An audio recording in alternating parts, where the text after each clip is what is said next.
Ration দুর্নীতি মামলার তদন্তে তৃণমূলের দাপুটে নেতা শেখ শাহজাহানের বাড়িতে অভিযানে গেল এনফোর্সমেন্ট ডিরেক্টরেট।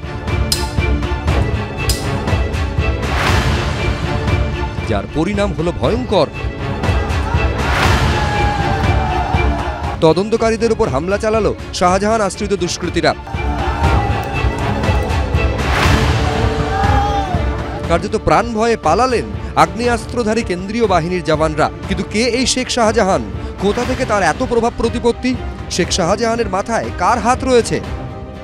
সেই শাহজাহান শেখ যিনি বাংলাদেশ থেকে রোহিঙ্গাদের নিয়ে এসে ক্যাম্প করে রাখেন ওখানে, আর তারপরে দেশের বিভিন্ন জায়গায় ছড়িয়ে দেন যারা নাশকতায় যুক্ত। সেই শাহজাহান শেখ যিনি বিজেপির 3 জন কার্যকর্তাকে মার্ডারের সঙ্গে যুক্ত, তাদের দুজনের বডি খুঁজে পাওয়া যায়নি। এখন 3 জনকে খুন করা হয়েছিল। কান পাতলেই শোনা যায় সন্দেশখালীর বেতাজ বাদশাহ শেখ শাহজাহান। তার নির্দেশ ছাড়া নাকি গাছের পাতাও নড়ে না গোটা এলাকায়। এতটাই তার প্রভাব, এতটাই তার প্রতিপত্তি। রাজ্যের রাজনৈতিক পালাবদলের আগে শেখ শাহজাহান সিপিএম করতেন। 2008-09 থেকে তৃণমূলের সঙ্গে তার ঘনিষ্ঠতা বাড়ে। এরপর 2011 সালে পালাবদলের পর পাকাপাকিভাবে তৃণমূলে চলে আসেন। স্থানীয় বাসিন্দারা বলেন, তৃণমূলে যোগ দেওয়ার পর থেকে রকেটের গতিতে উত্থান হয় শাহজাহানের। তৃণমূলের নেতা হিসাবে শাসক দলে ইনিংস শুরু করার কিছুদিনের মধ্যেই সন্দেশখালী 1 নম্বর ব্লকের তৃণমূল সভাপতি, আগাপুর সরবেড়িয়া গ্রাম পঞ্চায়েতের উপপ্রধান, তারপর আগাপুর সরবেড়িয়া গ্রাম পঞ্চায়েতের প্রধান থেকে সর্বশেষ পঞ্চায়েত ভোটে জিতে জেলা পরিষদের সদস্য, জেলা পরিষদের মৎস্য ও প্রাণী সম্পদ কর্মাধ্যক্ষ। সূত্রের খবর, এহেন শেখ শাহজাহান তৃণমূলের অন্দরে প্রাক্তন খাদ্যমন্ত্রী ও রেশন দুর্নীতি মামলায় ইডির হাতে ধৃত জ্যোতিপ্রিয় মল্লিকের ঘনিষ্ঠ বলে পরিচিত। এমনকি তৃণমূল নেতৃত্বের শীর্ষস্তরেও যাতায়াত ছিল শেখ শাহজাহানের। শাহজাহান শেখ আগে সিপিএম এর নেতা ছিল, পরবর্তীকালে তৃণমূল কংগ্রেসে যোগদান করে এবং এখন মৎস্য প্রাণী সম্পদের উত্তর 24 পরগনার কর্মাধ্যক্ষ। জেলে থাকা মন্ত্রী মমতা সম্পদ জ্যোতিপ্রিয় মল্লিকের ঘনিষ্ঠ নেতা।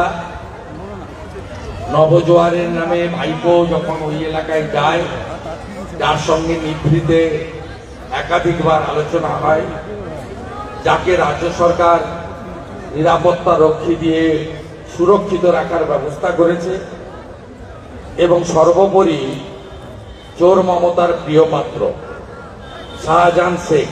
সব বোগাস কথা। তৃণমূলের নেতা হিসেবে হাত পাকিয়েছেন, সবাই জানে, তারা কেউ জানতও না। 2019-এর জুনে সন্দেশখালী 1 ব্লক অফিসে ঢুকে বিডিওকে ব্যাপক মারধর করা হয়। সেই ঘটনাতেও অভিযুক্ত ছিলেন শেখ শাহজাহান। তৃণমূলের অন্দরেও বারবার প্রশ্ন উঠেছে শেখ শাহজাহানের ভূমিকা নিয়ে। ঘূর্ণিঝড় ইয়াস বিধ্বস্ত এলাকা সন্দেশখালীতে ত্রাণ নিয়ে গিয়েছিলেন মন্ত্রী সিদ্দিকুল্লাহ চৌধুরী। অভিযোগ, সেই ত্রাণ লুট করে নেয় শেখ শাহজাহানের অনুগামীরা, যা নিয়ে ক্ষোভে ফেটে পড়েন তিনি। শাহজাহান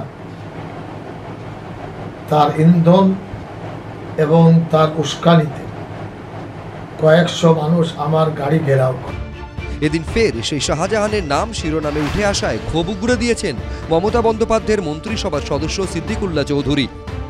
এই যে ইডি আধিকারিকদের মারধর, তাদের ঘেরাও, একজনের মাথা কাটানো, এটা টিএমসির কোনো নীতি নয়। আমার বক্তব্য হলো, আমার ঘটনা ঘটেছে, আমি হজম করে নিয়েছি। এখন যারা হাত তুলে সে তখন ভাবে না যে কে বড় কে ছোট, এই অভ্যাসে তারা পরিণত হয়ে আছে। এটা দলটাকে উস্কায়নি, সে নিজে বুঝবে। আমি তো একজন মিনিস্টার, এখন তো আধিকারিকরা সব জায়গায় যাচ্ছে। ববির বাড়ি গেছে, ববি কি ইট পাটকে ছুঁড়েছিল, অভিষেকের বাড়ি গেছে, তার কাছ থেকে দেখেছে। আর অনেকেই, বালুকে, ওর থেকে বালুর শক্তি অনেক বেশি। পার্থদা তো দ্বিতীয় পর্যায়ের মন্ত্রী ছিলেন ক্যাবিনেটে, তো সেখানে তো এরকম ঘটনা ঘটেনি। এই ঘটনা যারা ঘটাচ্ছে তারা অসামাজিক কাজ করে দলকে দুর্নাম বদনামের জায়গায় এনে দিচ্ছে এবং হাত ওদের লম্বা হয়ে গেছে। আর কি আইন তার মতো কাজ করবে। শুভেন্দু অধিকারী অতীতে দাবি করেছেন শেখ শাহজাহান একাধিক মাছের ভেড়ি ও মাছ প্রক্রিয়াকরণ প্লান্ট, ইটভাটা এবং একটি শপিং কমপ্লেক্সের মালিক। পার্ক সার্কাসে কয়েক কোটি টাকা খরচ করে বাড়িও তৈরি করেছেন তিনি, যদিও তখন সব অভিযোগ অস্বীকার করেন তিনি। দেখুন, সন্দেশখালীতে শেখ শাহজাহানের মতো নেতা নেই। তার জনপ্রিয়তা সাধারণ মানুষ মনে প্রাণে গ্রহণ করে এবং শুধু নেতা হিসেবে নয়, একজন সমাজসেবক হিসেবে তিনি বিখ্যাত। ফলে সাধারণ মানুষ, প্রতিটা মানুষ তার কাছে উপকৃত। আজকের হঠাৎ করে ভোরবেলা তার বাড়িতে যদি কেউ তালা ভাঙতে আসে, সে ইডি হোক, সিবিআই হোক, চোর ডাকাত হোক, সাধারণ মানুষ জানবে কী করে? ফলে তারা ভয় পেয়েছে, তারা জানে যে শেখ শাহজাহানের উপর কোনো অ্যাটাক হচ্ছে, ফলে তারা এই কাজটা করেছে। সব মিলিয়ে সবার মুখে মুখে এখন একটাই নাম, বিতর্কিত শাহজাহান। সমীরণ পাল, রাজীব চৌধুরী, অমিত জানা, এবিপি আনন্দ।